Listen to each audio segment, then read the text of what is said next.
The sun beats down on the dusty streets of a small village in Africa where power outages are a daily struggle. A young inventor, driven by frustration and curiosity, stares at the flickering light bulb in his home. He wonders if there's a way to break free from the unreliable grid that leaves his community in darkness. Years of tinkering with scraps and discarded electronics have sharpened his problem-solving skills. His name is Kwame, a self-taught engineer with no formal training but an unshakable belief in innovation. Kwame's village, like many across Africa, suffers from erratic electricity access, forcing families to rely on expensive and polluting generators. The idea strikes him one evening as he watches the wind rustle through the trees. What if energy could be captured from the environment itself? He begins sketching designs on scraps of paper, imagining a battery that doesn't just store energy but generates it. The concept is simple yet revolutionary, a self-sustaining power source that never needs an external charge. Kwame's first prototype is built from recycled materials, including old car batteries and solar panel fragments. He tests it by powering a small radio, and to his amazement, it works. The battery slowly replenishes itself. Word spreads quickly through the village, and soon neighbors gather to witness the miracle device. For the first time, they see a future where energy isn't a luxury but a constant, reliable force. Kwame's invention isn't just a battery, it's a beacon of hope for communities trapped in energy poverty. The self-charging mechanism relies on a combination of solar absorption and kinetic energy from movement. Every shake, every gust of wind, every ray of sunlight contributes to keeping the battery alive. Unlike traditional batteries that drain and require recharging, this one thrives on the environment around it. The implications are staggering. Imagine streetlights that never go out or medical devices that stay powered in remote clinics. Kwame refines his design, replacing makeshift parts with more durable, locally sourced materials. He partners with a nearby tech hub, where engineers help him optimize the battery's efficiency. Within months, the prototype evolves from a rough experiment to a polished, scalable product. The battery's casing is now made from recycled plastic, making it both affordable and eco-friendly. Its core technology remains a closely guarded secret, but Kwame dreams of sharing it with the world. Local businesses take notice, seeing the potential to cut costs and operate off-grid. A farmer installs the battery to power an irrigation system, no longer relying on expensive diesel pumps. A school uses it to keep lights on during evening classes, giving students more time to learn. The impact is immediate and tangible. Lives are changing because of one man's determination. But Kwame knows this is just the beginning. He envisions entire neighborhoods powered by his invention, free from the grip of energy corporations. The battery's ability to harness ambient energy makes it ideal for Africa's unpredictable climate. Even on cloudy days, the kinetic mechanisms ensure a steady trickle of power. Experts begin calling it the most significant leap in battery technology in decades. Yet Kwame remains humble, insisting that the real credit belongs to his community. Without their struggles, he never would have sought a solution in the first place. His story isn't just about technology, it's about resilience, creativity, and the power of necessity. As demand grows, Kwame faces a new challenge: how to mass-produce the battery without losing its essence. He refuses to sell the patent to foreign investors, fearing it will become another expensive commodity. Instead, he wants the technology to remain accessible to those who need it most. Workshops are set up to train locals in assembly, creating jobs while spreading the innovation. Each battery produced carries a piece of Kwame's vision: energy independence for Africa by Africa. The ripple effects are profound, inspiring a new generation of inventors across the continent. Young students now dream of solving problems with their own hands, just like Kwame did. Governments take notice, with some pledging funding to expand production. But challenges remain. Scaling up requires capital, infrastructure, and global partnerships. Kwame travels to conferences, pitching his invention to investors and scientists alike.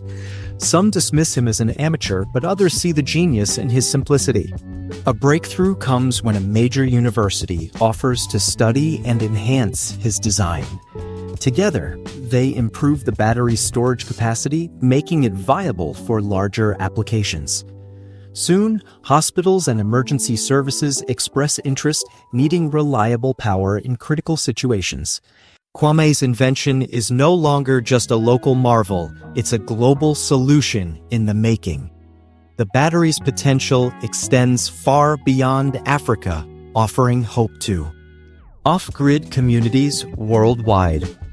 From remote islands to disaster-stricken regions, the applications are limitless.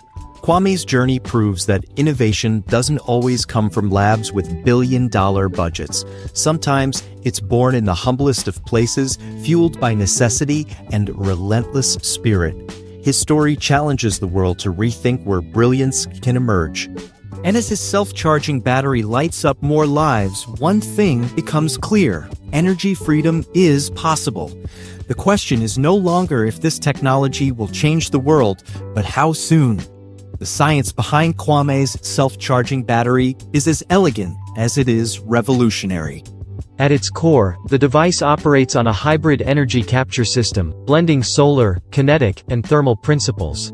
Unlike traditional batteries that store a finite charge, this one continuously harvests energy from its surroundings.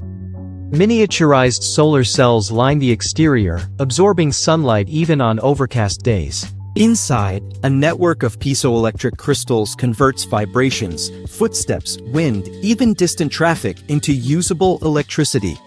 A small thermal module taps into temperature fluctuations, drawing power from the day-night cycle. The energy is then stored in a graphene-enhanced cell, which charges faster and holds more power than conventional lithium-ion. Kwame's breakthrough was figuring out how to make these systems work in harmony without interference. Early prototypes wasted energy, but after months of tweaking, he achieved near-perfect synergy.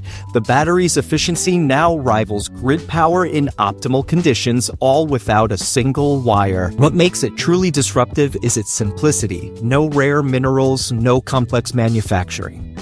Every component can be sourced locally, repaired easily, and recycled when spent. This accessibility is key to its potential in rural and low-income areas. In a pilot project, a Kenyan hospital replaced its diesel generators with stacks of these batteries. The result? Uninterrupted power for incubators and ventilators, slashing costs and emissions. Farmers in Nigeria use them to run solar-powered water pumps, doubling crop yields. A school in Malawi now has evening classes lit by batteries charged by children playing nearby, but the implications stretch far beyond Africa's borders. Imagine highways where passing cars recharge streetlights, or smartphones that power up in your pocket. Emergency shelters could deploy these batteries post-disaster, creating instant microgrids. Electric vehicles might one day integrate this tech, reducing reliance on charging stations. The military sees potential for self-sustaining equipment in remote deployments. Even space agencies are intrigued. Could this work on Mars? Yet, scaling globally presents hurdles. Mass production requires precision engineering to maintain quality and affordability.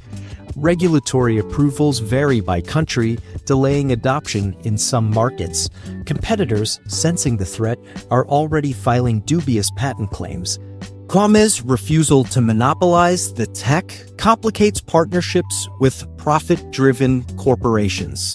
But he stands firm. This isn't just a product, it's a movement. Investors committed to social impact are stepping up, funding factories across Africa. Each facility trains and employs locals, embedding the technology into the continent's economic fabric. Researchers worldwide are now building on Kwame's work, pushing efficiency higher. A team in India adapted the design to harness monsoon rains. Another in Chile uses desert temperature swings. The battery is evolving, but the mission remains unchanged, democratizing energy.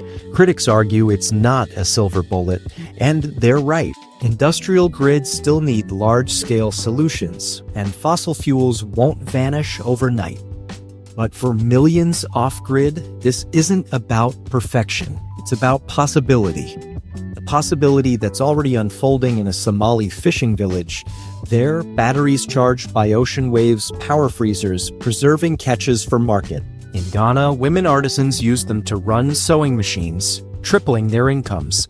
The stories multiply, each a testament to energy's transformative power. Kwame now leads a coalition of African inventors sharing tools and open-source designs. Their goal? A future where innovation isn't imported, it's homegrown. The world is taking note.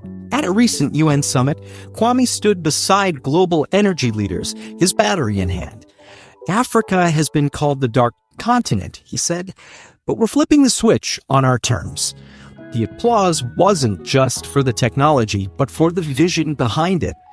A vision where energy poverty is history and power belongs to the people. The road ahead is long, but the first light is already shining. In a Lagos lab, a teen girl solders her own battery inspired by Kwame's story. In a Detroit garage, an engineer sketches a hybrid version for urban use. The ripple effect is unstoppable, because true innovation isn't just about circuits and currents. It's about igniting potential in a device, in a community, in a generation. Kwame's battery does more than hold a charge. It holds a promise. And that promise is spreading one spark at a time.